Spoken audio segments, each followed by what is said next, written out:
नमस्ते बच्चों। हमारा चैप्टर चल रहा है states of matter. Gaseous state finish हो चुका है, लिक्विड स्टेट चल रहा है। इसमें हमने पढ़ा था वेपर प्रेशर के बारे में, और बॉइलिंग का जो फिनोमेनन होता है वो कैसे होता है इसके बारे में भी हमने पढ़ा था। आप लोगों को मैं बता दूं, रिकॉल कर दूं कि जब किसी लिक्विड को गर्म किया जाता है तो उसकी वेपर बनती है। उस वेपर की वजह से उसकी सरफेस के ऊपर प्रेशर जनरेट होता है। तो जैसे जैसे उसका टेम्परेचर बढ़ेगा हम हीट एनर्जी प्रोवाइड करते जाएंगे। टेम्परेचर बढ़ने के साथ साथ में वेपर भी ज़्यादा बनेगी और वेपर प्रेशर भी बढ़ता जाएगा। एक स्टेज ऐसी आएगी जब वेपर प्रेशर इंक्रीज होते होते एटमॉस्फेरिक प्रेशर के बराबर पहुंच जाता है। उस मोमेंट पर वो लिक्विड बॉयल होने लगता है। और ये जो बॉइलिंग का जो फिनोमिनॉन है, इसमें लिक्विड का मूवमेंट भी होता है, क्योंकि ऊपर की सरफेस पर जो लिक्विड है वो थोड़ा सा ठंडा होता है और नीचे की सरफेस की तरफ ये मूव करता है क्योंकि इसकी डेंसिटी ज़्यादा होती है। और जो पेंदे की तरफ जो होता है हीट एनर्जी के कांटेक्ट में जो आ रहा है वो लिक्विड, उसकी डेंसिटी कम होने की वजह से वो ऊपर की तरफ मूव करता है। तो इस तरह से वो जो लिक्विड हमको बॉयल होता हुआ दिखता है। प्रेशर कुकर यूज़ करने से खाना जल्दी बन जाता है, और पहाड़ों पर भी प्रेशर कुकर का यूज़ करते हैं तो खाना जल्दी बनता है। पहाड़ों पर हम अगर सिंपल एक ओपन वेसल के अंदर अगर खाना बनाते हैं तो बॉइलिंग पॉइंट कम हो जाता है। रीज़न क्या है? क्योंकि पहाड़ों पर एटमॉस्फेरिक प्रेशर कम हो जाता है। ऊंचाई पर, हाई एल्टीट्यूड पर एयर कम होती है, तो वहाँ से जनरेट होने वाला जो प्रेशर है वो भी कम हो जाता है, तो बॉइलिंग पॉइंट भी कम हो जाता है। प्रेशर कुकर यूज़ करने से क्या होता है, वो एक क्लोज्ड कंटेनर हो जाता है। अंदर की तरफ वेपर जनरेट होती है और उसी वेपर से लिक्विड के ऊपर प्रेशर लगता है। तो वहाँ ये एटमॉस्फेरिक प्रेशर के कांटेक्ट में नहीं रहता है, ये एटमॉस्फेयर के कांटेक्ट में नहीं रहता है। इस वजह से अंदर की तरफ प्रेशर भी बढ़ जाता है और temperature more than boiling point temperature भी इंक्रीज हो जाता है। इसी वजह से कुकिंग फास्ट हो जाती है। इसी तरह से हम आगे देखें, जो सर्जिकल एपरेटस होते हैं उनको स्टरलाइज करने के लिए ऑटोक्लेव का यूज़ किया जाता है। इसके अंदर भी इसी तरह से वाटर की वेपर होती है, वो पूरी तरह से कवर्ड वेसल होता है और हाई प्रेशर जनरेट होता है, तो टेम्परेचर भी हाई हो जाता है, जिससे जो सर्जिकल एपरेटस हैं उनका डीजर्मिनेशन होता है। क्लोज्ड कंटेनर के अंदर आप लोग ये बात ध्यान रखना कि बॉइलिंग का फिनोमिनन नहीं होता है। उसमें टेम्परेचर भले ही हाई है, लेकिन प्रेशर कुकर के अंदर पानी या सब्जी वगैरह जो भी लिया है वो बॉयल नहीं होती है। वहाँ पर होता क्या है कि जैसे जैसे टेम्परेचर इंक्रीज होता है वैसे वैसे वेपर बढ़ती जाती है, तो लिक्विड की डेंसिटी कम होती जाती है और वेपर की डेंसिटी बढ़ती जाती है। एक सिचुएशन ऐसी आती है जब लिक्विड और वेपर दोनों की डेंसिटी इक्वल हो जाती है और उन दोनों के बीच में क्लियर बाउंड्री है वो डिसअपीयर हो जाती है। वहाँ पर आप एग्जैक्टली फाइंड आउट नहीं कर सकते कि कौन सा लिक्विड है और कौन सा वेपर है। और ये यहाँ पर जो टेम्परेचर आता है उस टेम्परेचर को हम क्रिटिकल टेम्परेचर बोलते हैं। जैसा कि यहाँ इस फिगर के अंदर दिखाया हुआ है, ये जैसे लिक्विड वाटर लिया हुआ है 25 डिग्री सेल्सियस पर, फिर इसको जब हम हीट कर रहे हैं क्लोज कंटेनर के अंदर, तो यह 100 डिग्री सेल्सियस पर लिक्विड की जो क्वांटिटी है वो कम हो गई है। और जैसे जैसे टेम्परेचर इसका बढ़ता जाएगा क्लोज कंटेनर के अंदर, तो यहाँ आप देख रहे हैं कि लिक्विड और वेपर का पता नहीं लग रहा है, क्योंकि इनके बीच में कोई एग्जैक्ट बाउंड्री नहीं है। अब हम आगे बढ़ते हैं लिक्विड की प्रॉपर्टीज़ के अंदर। सरफेस टेंशन, ये नाम से पता लग रहा है सरफेस पर क्रिएट होने वाला एक तरह का टेंशन है। तो लिक्विड, जैसे कि हम पानी की बात करें, तो इसमें क्या होता है, सरफेस पर जो मॉलिक्यूल्स होते हैं वो अपने आसपास के जो मॉलिक्यूल्स हैं उनसे वो स्ट्रेचिंग फील करते हैं, अट्रैक्शन फोर्स फील करते हैं। ये जो फिगर है, इस फिगर के अंदर आप देखिए, इस फिगर में हमने ये कंटेनर लिया हुआ है। उस कंटेनर में ये वाले जो मॉलिक्यूल हैं ये सरफेस के हैं मॉलिक्यूल।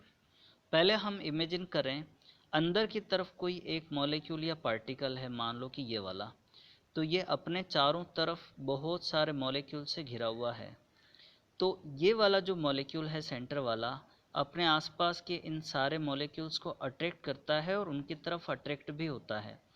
तो ये जो फोर्स है उस वजह से ये सब तरफ से बराबर लग रहा है, तो वो एक स्टेबल वाली कंडीशन आएगी। लेकिन आप जब देखेंगे सरफेस के ऊपर के जो मॉलिक्यूल हैं वो इनके ऊपर की तरफ कहीं कोई मॉलिक्यूल नहीं है, तो इनका ऊपर की तरफ जो एक्टिंग फोर्स है वो रेसिडुअल फोर्स होगा। तो नीचे की तरफ के जो मॉलिक्यूल्स हैं उनकी तरफ तो ये अट्रैक्ट होते हैं और उनको अट्रैक्ट भी करते हैं, लेकिन ऊपर की तरफ का जो फोर्स है वो रेसिडुअल रहेगा। इसी वजह से सरफेस पर जो रहने वाले मॉलिक्यूल्स हैं वो एक तरह का टेंशन फील करते हैं और क्रिएट करते हैं। इसी को हम सरफेस टेंशन बोलते हैं। और इसी वजह से लिक्विड की ये टेंडेंसी या नेचर होती है कि वो सरफेस पर मॉलिक्यूल्स को मिनिमम रखना चाहता है। और ये उसी केस में जो गिवन वॉल्यूम है उस केस में मिनिमम सरफेस एरिया कब होगा, जब वो स्फेरिकल शेप को एक्वायर कर लेता है। स्फेरिकल शेप के अलावा कोई सा भी अगर शेप होगा, चाहे वो सिलेंड्रिकल हो, चाहे वो क्यूब का हो, क्यूबॉइड हो, किसी भी तरह का, तो उसमें सरफेस एरिया बढ़ता ही है या ज़्यादा होता है। तो मिनिमम किस में होता है, स्फेरिकल वाला जो शेप होता है उसमें सरफेस एरिया सबसे कम होता है। इसी वजह से लिक्विड की जो ड्रॉप्स होती हैं अगर वो फ्री हैं, स्वतंत्र हैं, तो उनका शेप स्फीयर जैसा होता है। जैसे पानी की बूंद है, तो उसको अगर आप स्वतंत्र छोड़ोगे तो वो स्फेरिकल शेप को एक्वायर कर लेगी। इसी तरह से हम बोल सकते हैं जो प्लैनेट्स वगैरह होते हैं वो भी ऑलमोस्ट स्फेरिकल शेप के होते हैं, क्योंकि ये जब इनका ओरिजिन होता है तब ये लिक्विड या गैसियस फॉर्म में होते हैं, तो सरफेस टेंशन की वजह से मिनिमम एरिया को ये एक्वायर करने की कोशिश करते हैं। और इसकी जो यूनिट है वो न्यूटन पर मिनट मीटर है, या यूँ बोल सकते हैं कि यूनिट लेंथ पर एक्टिव होने वाला जो फोर्स है परपेंडिकुलर, एक लाइन आप ड्रॉ करो 1 मीटर की, और उसके परपेंडिकुलर जो फोर्स एक्टिव हो रहा है उस लाइन के, उसी को हम सरफेस टेंशन बोलेंगे। सरफेस एनर्जी, ये जो सरफेस के मॉलिक्यूल्स होते हैं, मैंने आपको अभी थोड़ी देर पहले बताया था कि अंदर की तरफ के मॉलिक्यूल यानी बल्क वाले मॉलिक्यूल हैं वो स्टेबल कंडीशन में रहते हैं। चारों तरफ से जो एक्टिंग फोर्स है वो इक्वल होता है और ये जो अट्रैक्ट करते हैं वो भी इक्वल होता है, लेकिन सरफेस वाले मॉलिक्यूल ज़्यादा एनर्जी फील करते हैं कंपेरेटिवली, उसी को हम सरफेस एनर्जी बोलते हैं। तो हम देखें liquid tends to minimize their surface area, the molecules on the surface experience a net downward force and have more energy than the molecules in the bulk.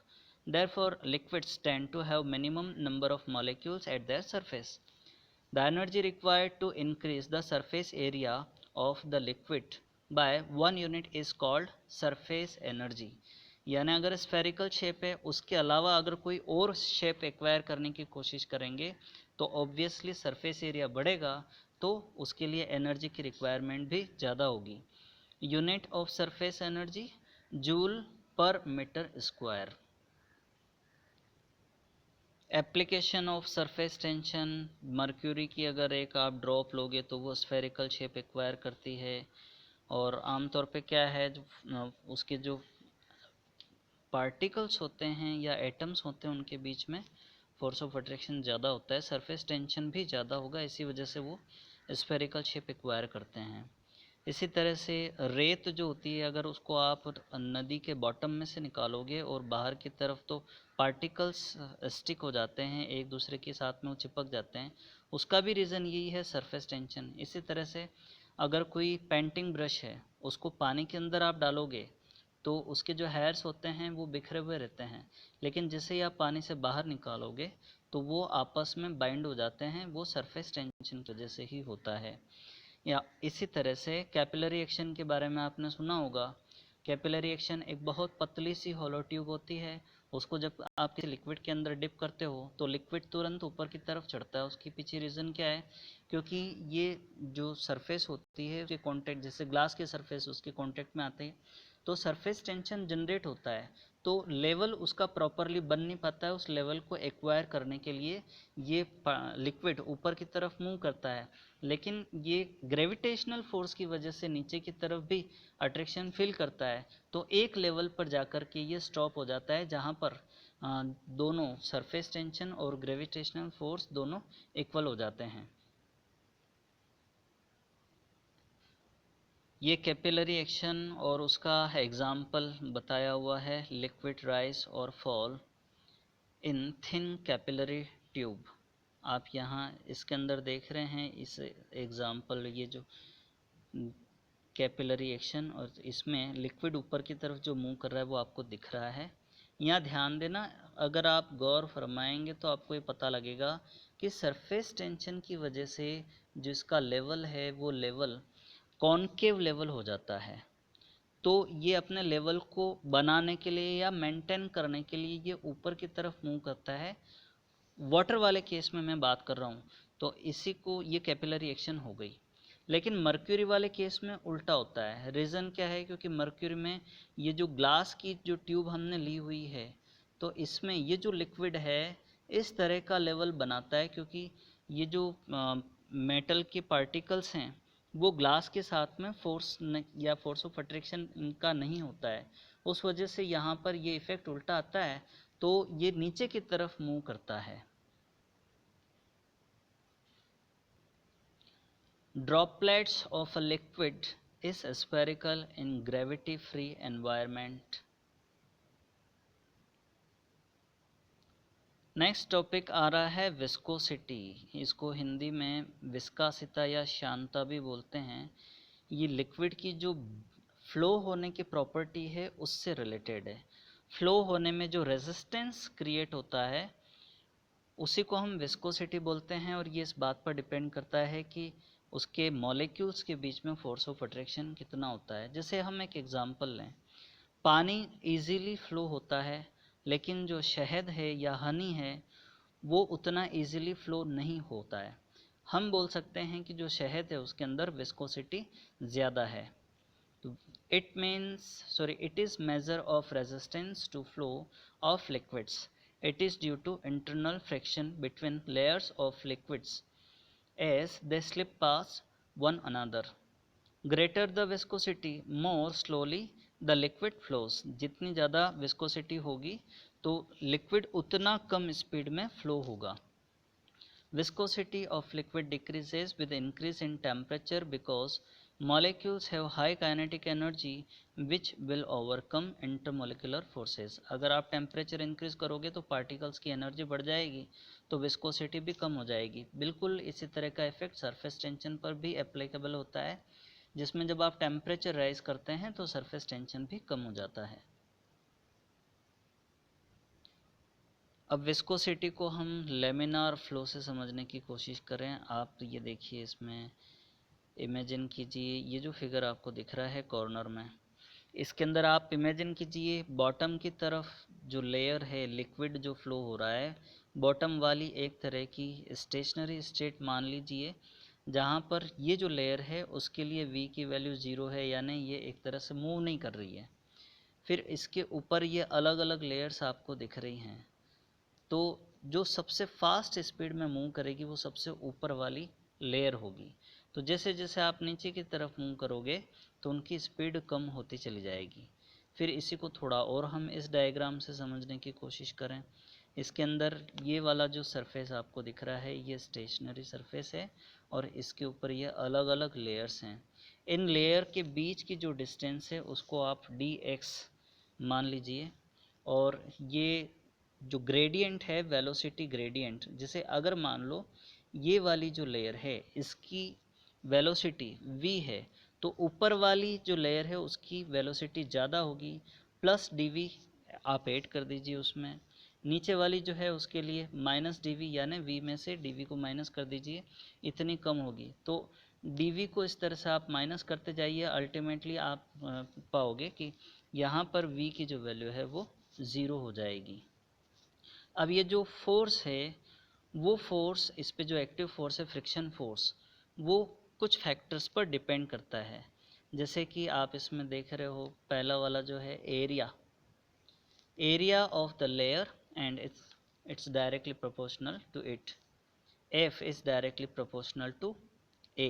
फिर सेकंड वाला है velocity v of the layer from fixed surface and is directly proportional to v।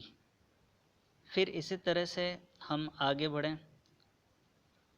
तो third factor वो है distance x of layer from fixed surface and is inversely proportional to it, यानी जो fix layer है उससे जितनी ज़्यादा distance होगी फोर्स उतना ज़्यादा होगा फ्रिक्शन फोर्स।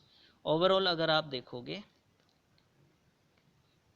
तो इसके अंदर ये फॉर्मूला आता है, F is proportional to a v upon x. F is equal to minus eta a v upon x.